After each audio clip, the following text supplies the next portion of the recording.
Most teaching and learning still takes place in rectangular boxes, classrooms, and the physical environment of the school classroom can have quite a marked effect on pupils' learning.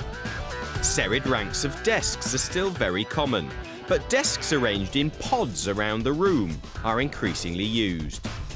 Other physical factors such as high ceilings and daylight and fresh air pumped around a school can also influence learners' comfort and concentration levels. Some teachers have used music in the classroom to enhance their pupils' learning.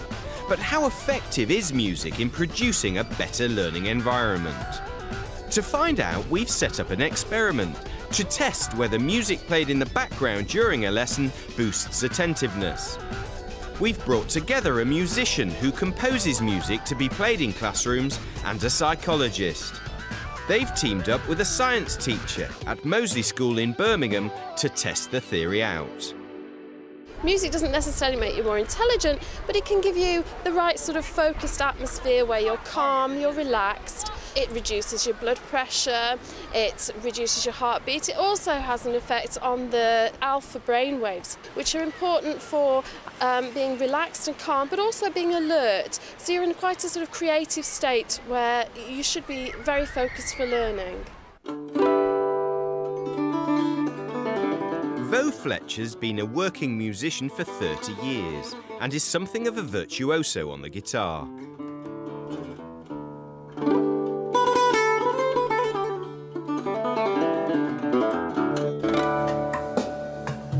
Recently, Vo's been involved in creating music specifically designed to create a better mood for learning in schools.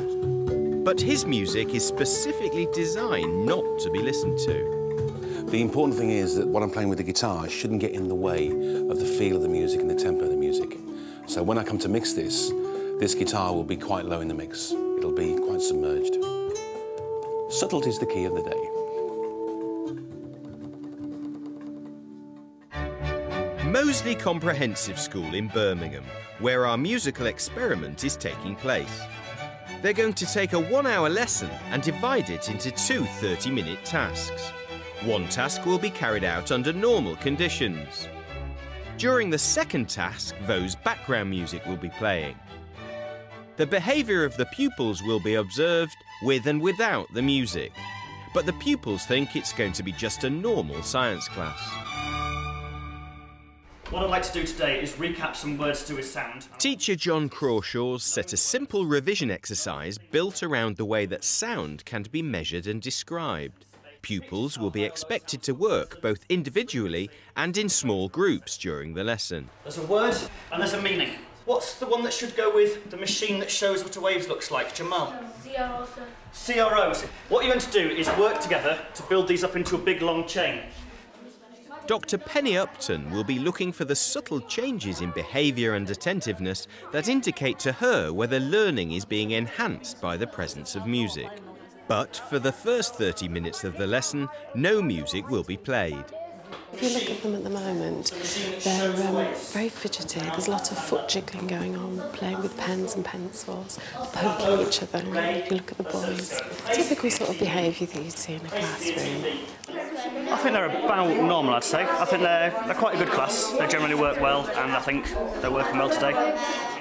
Even without the music, the girls seem to be working well. The girls are quite well focused. They're paying attention to the task. They're playing the game that they've been asked to play. But some of the boys are just chatting. They haven't even started the task set. If you look at the young lad over there, his concentration is clearly not on the lesson at all. He's spinning with his pen, he's nudging his partner, his foot's jiggling almost all the time. So, yeah, he's paying attention, but not completely. The concentration's not entirely there on the lesson. In a second, you're going to play a game called Dominoes. You're going to have some, you're going to have some, you're going to have some. And 9 spares. A key task set was to work as individuals in a game of dominoes against the other members of their group. 30 minutes into the lesson, the background music is started. It'll be very quiet, but loud enough so it can be felt in the room. It's subliminal, but obviously not so loud that the teacher has to raise his or her voice to communicate to the children.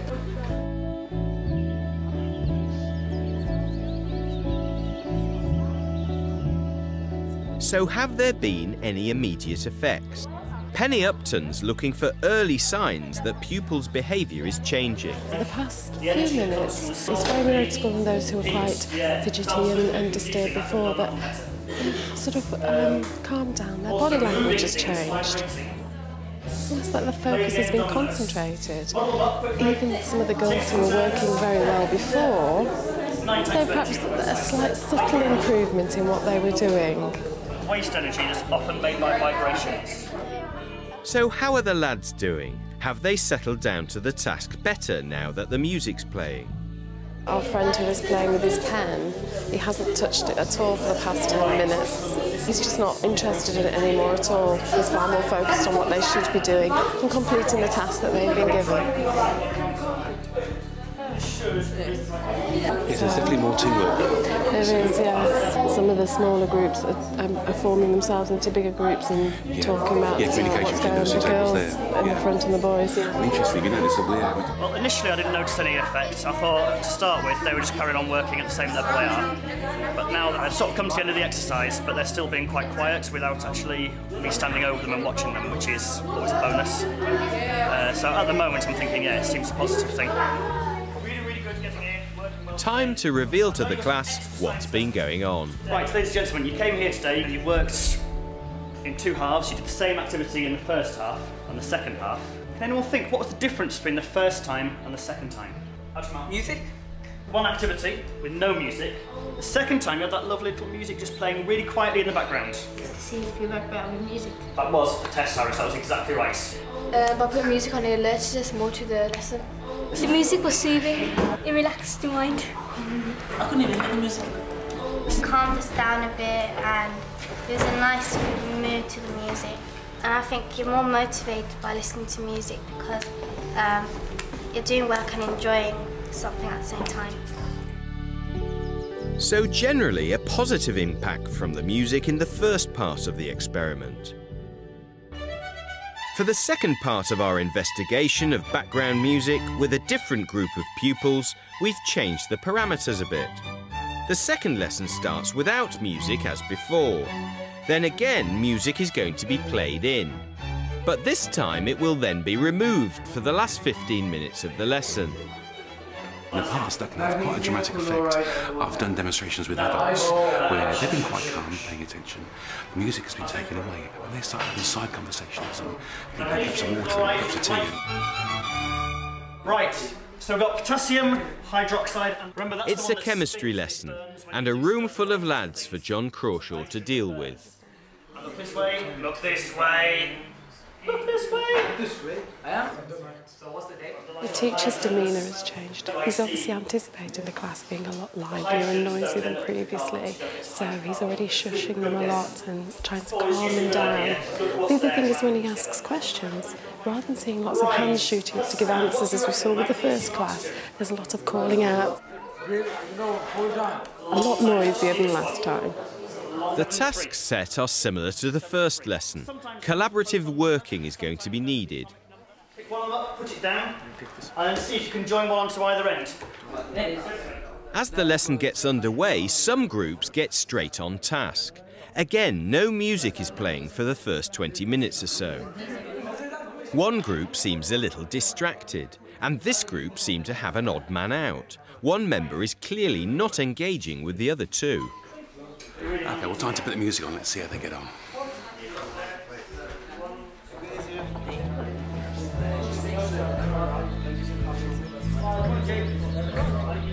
The room immediately feels like a more pleasant place to be in. And of course, that's as important for the teacher as it is for the children.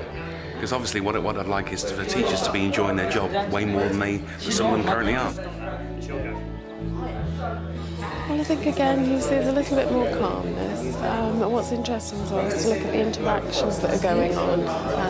The young group we were talking about before, there's a little bit more inclusion going on now. They seem to be communicating between the three of them rather than just in a twosome. And the person who wasn't engaged, his body language has changed. He's leaning more into the group rather than out of the group. So clearly he's become more engaged in the task and what they're supposed to be doing.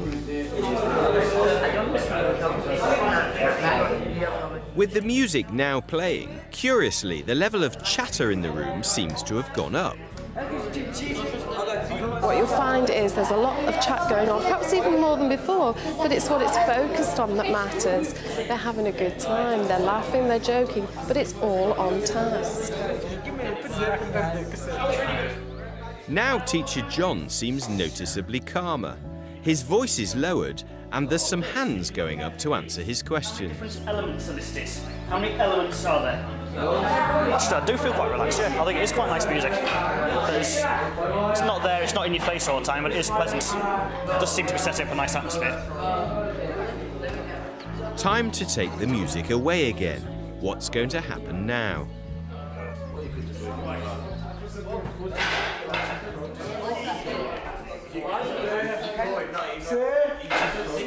Listen to it now, the noise level is starting to go up gradually. There's more shouting, sir. Chairs started to scrape a little bit then as well. What's interesting is the boys at the front.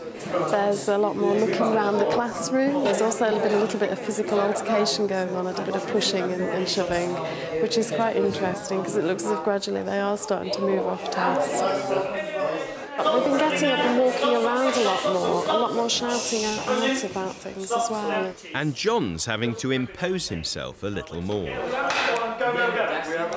Even our teacher's more agitated. Can you put those cards back in there, please? Thank you for your time today. Off you go. With the experiment finished, what's the verdict from the teacher? Did the music help? I thought it was very interesting. I thought it did seem to have a calming effect on the pupils. Especially the second group. When that came on, I thought they were more quiet. What might be interesting is varying some of the conditions in the classroom, so try and playing the music at different times, different sort of levels as well, and with different classroom groups. Yeah. It'd be interesting.